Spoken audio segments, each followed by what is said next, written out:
Be looking at the play script and inspector calls. It's a GCSE text. Well, some Key Stage 3 students also study it. So I'll be looking at that. Our LO is to be able to evaluate the writer's use of stage directions to explore ideas in the play. So we'll be looking specifically at stage directions. Let's begin. So that's the text. Of course, there are different covers, but that's the cover that of the text that I have. So the page, if I make any page references, it will be from that text. Okay, so before we go into looking at the stage direction, I just want to put a little context around the play. So our keyword is social class, and the class system in Edwardian England at the time was as the pyramid shows. So at the very top you have the upper class, then the middle class, then the lower middle class, then the working class, then the working poor, and then the underclass. So you can see the different divisions in society at that time. Inspector Calls is set in 1912, but it is written in 1945.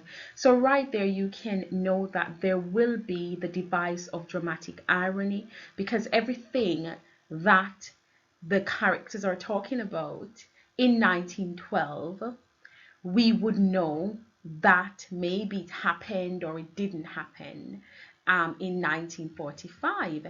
So there were in 1912 there were strong distinctions between the upper and lower classes. You had women who were considered to be subservient to men, and all a well-off woman could do was get married. A poor woman was seen as cheap labor, and World War One was 2 years after.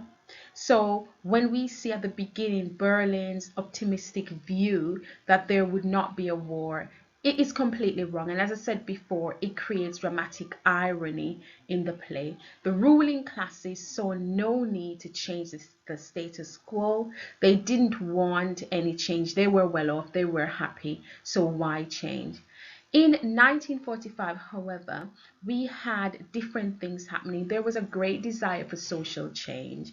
It was immediately after World War II. Labour's Clement Attlee, he won a landslide victory over the conservative Winston Churchill. So class distinction had been greatly reduced as a result of 2 world wars, and as a result of the wars as well, women had earned a more valued place in society. We know that women were integral in making weaponry. They were also the ones who were in industry when the men were at the war.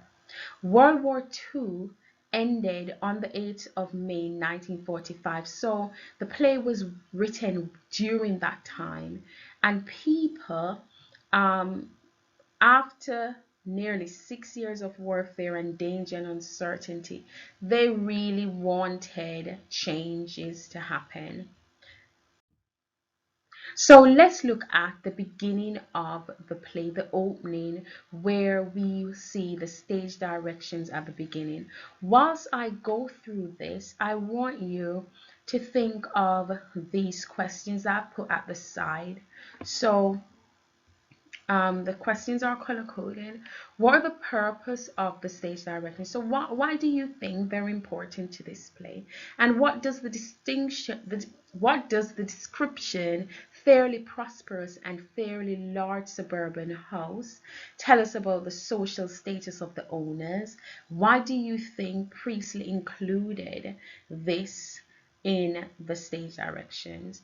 And a few imposing but tasteless pictures. What does this imply about the family? And what impression does J.B. Priestley want to convey using setting? So I'm going to read the first stage directions, and then we'll discuss it. Dining room of a fairly large suburban house belonging to a fairly prosperous manufacturer. Notice that at the beginning he states that these people are not working class, they're fairly prosperous.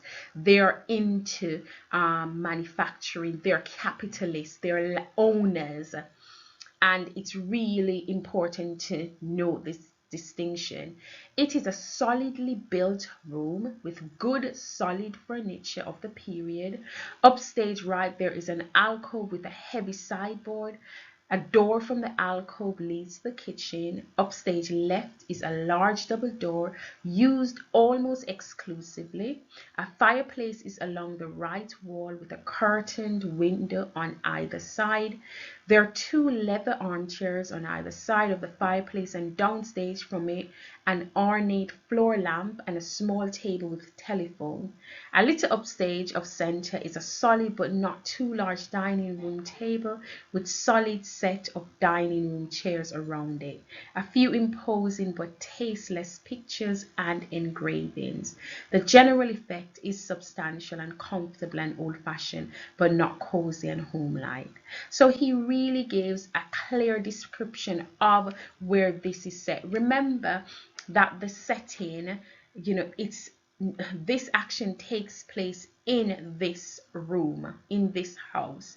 That's where the action of the play takes place. So he sets the stage, sets the scene. These people are wealthy, they're well off, they have real substantial furniture. He goes on to talk about the things that they own, and it really gives an impression of their social class, their social status as well. And then we hear the description of the family within the house. So we're going to look at the characters and what does it imply about them and their social class and role within the family. We spoke about them being wealthy already. And he also uses the props of port, which is alcohol, and champagne. And of course, at that time, those were expensive alcoholic beverages. So why does he use that as a prop, or use those as as props? And what does the character description imply about Mr. Berlin? Why is Priestley being so specific with the stage directions? Think about the audience and the purpose. And remember, this play does make social commentary about what was happening at the time, and Priestley wanted a change. He wanted a change in ideologies of the wealthy. He wanted a change in the class divisions as well. So the four Berlins and Gerald are seated at table with Otto Berlin at one end, his wife at the other, Eric Berlin downstage, and Sheila and Gerald Croft seated upstage. Edna, a neatly dressed parlor maid. So he puts this in, they do have a maid. So we know again that highlights their social status. In her late 20s is just clearing table which has no cloth of. And then it talks about the plates, it talks about the champagne glasses, it talks about the champagne bottle, and the port glasses are already on the table. All five are in evening dress of the period, the men in tails and white ties.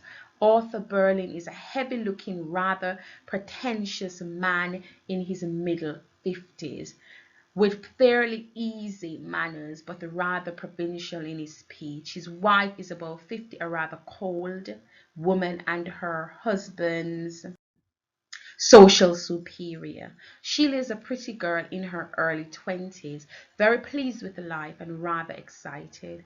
Gerald Croft is an attractive chap, about 30, rather too manly to be a dandy, but very much the easy, well-bred young man about town. Eric is in his middle 20s, not quite as easy, half shy, half assertive.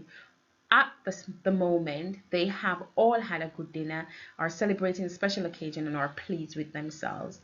So the description of Mrs. Berlin, who is the social superior to her husband. So as we can see that they made a connection, just like Sheila and Gerald are doing, a business connection, because of course the upper classes married to other wealthy people. So they made a social marriage, basically, and we can see that.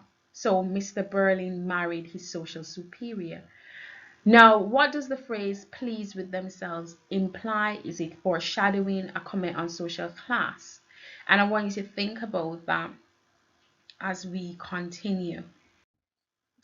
So I have done a Peter model for you. So we've looked at the stage directions. The stage directions clearly instruct the actors how to move, what to wear, and it also gives the audience an idea of the characters and their personalities. Remember that the play was written for the stage, not for the page. So therefore the stage directions are really important for the actors. So the question we're looking at is how the importance of stage directions in the play.